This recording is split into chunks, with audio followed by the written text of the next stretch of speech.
I'm walking through the Reformation series that Desiring God put together to give you a fuller history of Christianity.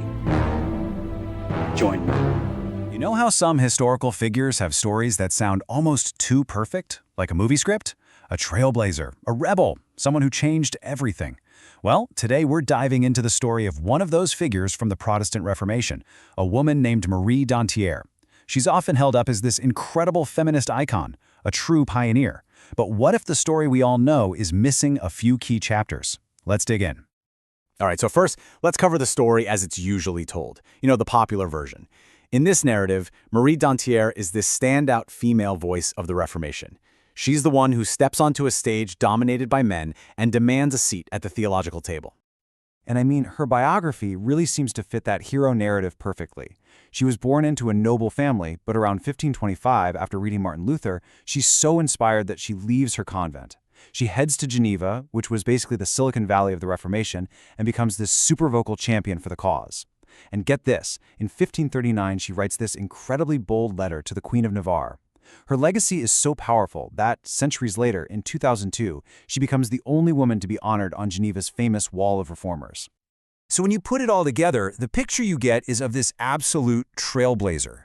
She's fighting for priests to be able to marry, for women for the first time, supposedly, to read and study the Bible for themselves, and for this really radical idea that before God, men and women are equal. It's a fantastic, inspiring story. But is it the whole story, or is there more going on here, just beneath the surface of this heroic tale? Okay, so this is where we start to pull back the curtain a little bit. To really understand Marie Dentière, we can't just look at her in isolation. We have to put her story back into its proper historical context, the very context that the popular story often leaves out. And once we do that, things get really interesting. Look, the basic facts of her life, her background, her writings, her commemoration, yeah, those are totally accurate. No debate there. But the big, sweeping claims, that's where things get shaky. Calling her the first Protestant female theologian, that's a huge exaggeration. It completely ignores the women who came before her. And the claim that the Catholic Church just withheld the Bible from women, well, that's just plain misleading. And this really is the crucial point. The popular story about Marie Dentière only works if you create a kind of historical vacuum. It makes it seem like women were completely silent, with no theological voice, and then, poof, the Reformation happened and set them free. But the real history is so much richer and more complicated than that. So let's actually meet some of these women from that supposedly silent past. These are just a few of the powerful female theologians from the medieval church, and their stories really change the whole picture.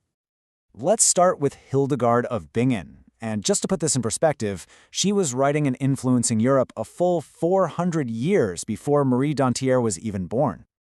Hildegard wasn't just some nun tucked away in a convent. She was an absolute powerhouse. A Benedictine abbess, sure, but also a prolific writer, a respected theologian, a composer whose music we still play today, a visionary. Her writings were known and debated all across Europe. She was a major intellectual force. Or how about Catherine of Siena? She was active about 200 years before the Reformation kicked off.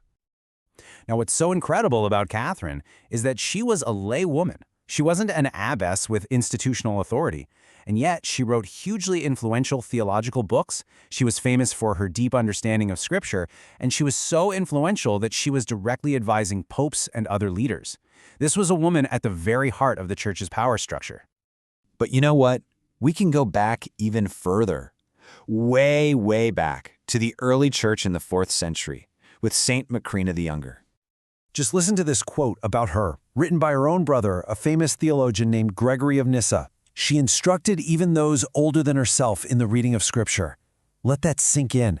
This isn't a story about women being forbidden from reading the Bible. This is a primary source telling us that a woman was a respected teacher of Scripture over 1,000 years before the Reformation. So, this raises a huge question, right? If women were already writing theology and teaching Scripture and advising popes, what did the Reformation actually mean for them? Well, it turns out it's a real paradox. When you look closely, you see this massive trade-off. On one hand, yes, the Reformation absolutely opened some doors. The huge push to get the Bible into everyday languages gave many more women access to it. But on the other hand, it slammed other doors shut. By getting rid of monasticism, the Reformation wiped out the convents, which for centuries had been the main and sometimes only places for women's education, scholarship, and leadership. So just think about that for a second. The very movement that empowered a former nun like Marie Dentière to speak out also destroyed the entire system that had given her an education and an intellectual community in the first place. It's a deeply ironic twist. And here's one more layer of nuance we have to add, even about Marie Dentière herself. While she was incredibly bold in arguing that women should read and write about the Bible, she was not arguing for the kind of equality we might imagine. She still operated within the gender norms of her day. She very clearly said that women should not be allowed to preach in public. So why does digging into all this nuance actually matter? Well, it's about the difference between telling a good story and understanding real history. It's about moving beyond simple hero worship. The popular story of Marie Dentière uses a classic storytelling trick, something we can call the liberation trope. It's a simple, powerful formula. You paint the past as this dark, oppressive time, and then your hero comes along to break free and bring the light. The problem is, to make that story work, you have to ignore all the complexity and continuity that came before. And this trope usually comes with a couple of sidekicks.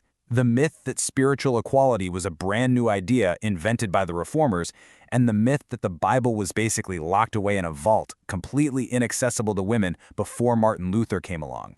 But as we've just seen, the real history is a much, much richer story. Now let's be really clear. None of this is meant to tear Marie Dentière down or say she wasn't important. Her courage was real and her writings mattered. The point is to appreciate the difference between history, which is messy, complicated, and full of contradictions, and hero worship, which demands that we smooth over all those fascinating rough edges. And all of this leaves us with one big, important question to think about. Whenever we're told a simple story about a hero who broke free from the darkness, we have to ask ourselves, whose stories are being left out to make that narrative work? Whose voices, like those of Hildegard, Catherine, and Macrina, are we not hearing?